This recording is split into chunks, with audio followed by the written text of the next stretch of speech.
terlalu banyak komentar terkait dosis yang disampaikan. Maksud saya bahwa somasi yang disampaikan kepada klien kami itu sudah ada. Nah, kami sudah jawab somasi tersebut. Nah, kenapa? Karena Pak Ridwan Kamil kan sudah membantah tidak ada hubungan dalam bentuk apapun, hubungan personal, hubungan profesional tidak ada.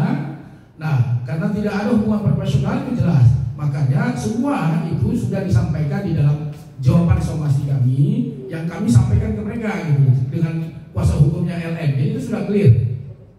Lanjut, kami sudah menyampaikan jawaban atas somasi yang disampaikan oleh kuasa hukum mereka. Jadi itu clear semuanya. Jadi terkait hubungan sudah tidak ada lagi. Bang, izin kalau terkait somasi Barreskrim itu apa bang yang dari Pak RK sendiri laporan itu, terus seperti apa tindak lanjutannya seperti apa? Teman saya, rekan saya mungkin bisa menjawab. Terima kasih Mbak. Jadi begini, mungkin perlu saya jelaskan apa saja sih yang dilaporkan terkait dengan pasal-pasal yang paling diperbuat gitu kan. Ini juga menjadi suatu mungkin bermanfaat lah buat kita semua gitu kan, pengguna medsos terutama, yaitu adanya pasal 35 Undang-Undang ITE. Pasal 35 ini mengatur kepada setiap orang dengan sengaja dan tanpa hak secara melawan hukum melakukan manipulasi, penciptaan, perubahan, penghilangan, pengrusakan informasi elektronik dan atau dokumen elektronik dengan tujuan agar informasi elektronik dan atau dokumen elektronik tersebut dianggap seolah-olah data yang otentik. Pasal ini diatur kemudian junto dengan pasal 51 ayat 1 Undang-Undang ITE, di mana ancaman hukuman sampai 12 tahun atau denda paling banyak 12 miliar rupiah. Jadi tadi menjawab dari teman tadi yang mengenai tuduhan dari saudara LM mengenai bukti-bukti yang katanya punya bukti-bukti, ini harus hati-hati gitu. Tidak hanya kepada LM dan juga kepada yang lain.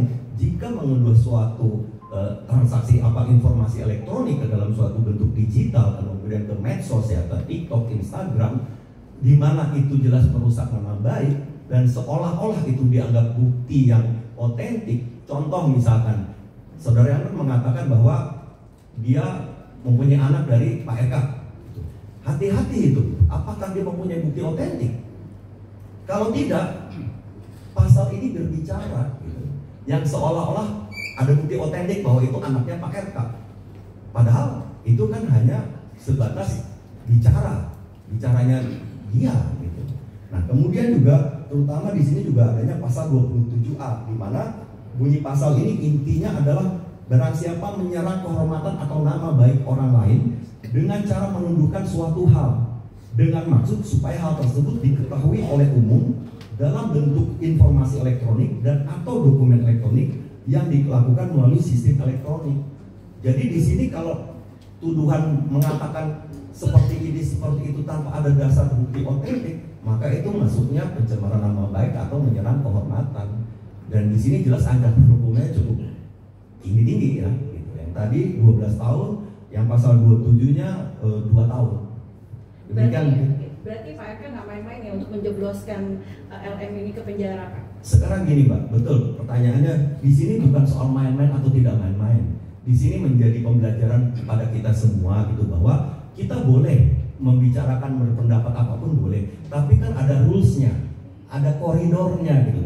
Janganlah kita menimbulkan kebencian, kegaduhan, apalagi fitnah, menyerang kehormatan seseorang gitu.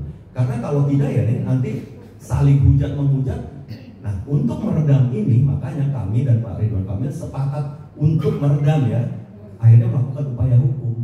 Sebagai warga negara yang baik, Pak Ridwan Kamil setuju untuk menempuh upaya hukum. Gitu. Abang izin, bukti kuat apa yang dimiliki Pak Ridwan Kamil untuk menyangkal hubungannya sama Lisa, Bang? Pak Ridwan Kamil kan sudah menyampaikan klarifikasi, jelas ya, beberapa waktu yang lalu. Nah, hari ini juga kami tegaskan bahwa tidak ada hubungan dalam bentuk apapun Pak Ridwan Kamil dengan yang bersangkutan. Tidak ada hubungan personal, tidak ada hubungan profesional, itu semua tidak ada. Dan semua itu sudah kami jawab di dalam somasi yang disampaikan oleh pengacara LM kepada Pak Ridwan Kamil. Itu clear, Pak? Termasuk tidak pernah ke hotel bareng? Tidak pernah.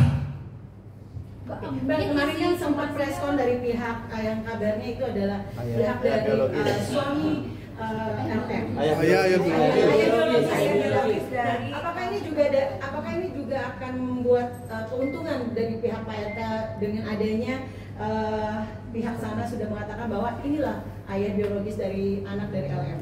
Kami tidak mau berkomentar terlalu jauh terkait dengan apa yang disampaikan oleh kuasa hukum Ino.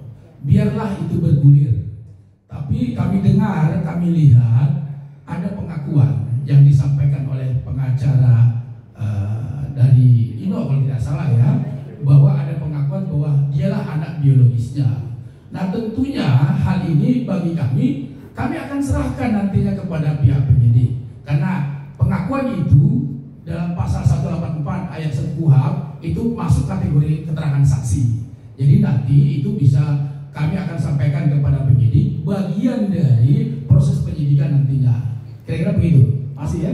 Bang, artinya kan sudah melapor ke polisi undang-undang ITE, artinya Pak RK sendiri siap, artinya dengan hasil nanti tes DNA apapun hasilnya, siap itu. Terkait dengan tes DNA itu dilakukan karena ini kan sudah dilaporkan ke polisi, Barreskrim. Tentunya semuanya kita serahkan kepada penyidik. Kita serahkan kepada penyidik. Kami perlu garis bawahi, Pak Ridwan Kamil siap untuk melakukan tes DNA sesuai dengan prosedur hukum. Itu nggak ada masalah. Karena tes DNA itu nanti kewenangan penyidik nantinya. Sekian. Somasinya memberatkan Pak RK sendiri. Terkait dengan isu somasi, saya kira itu terlalu internal ya. Jadi kan nggak perlu jawab. Tadi kan sudah disampaikan.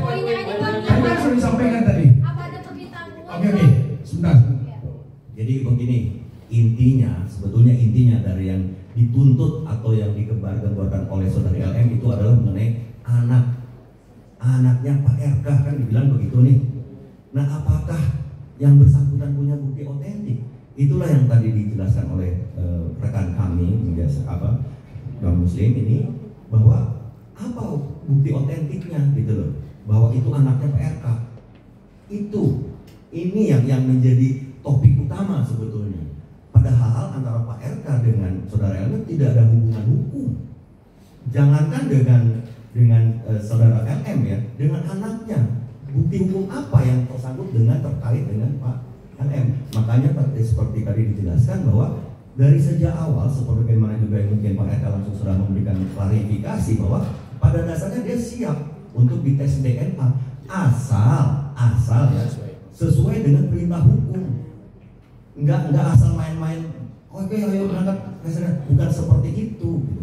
Sehingga kami pun mempersilahkan kepada saudari LM, kalau memang dia yakin itu anaknya Pak RK, kenapa hanya teriak-teriak di medsos? Kenapa tidak melakukan upaya hukum gitu. Makanya tadi terkait dengan somasi tadi, itulah kira-kira inti daripada somasi yang dilayangkan oleh mereka kepada klien kami.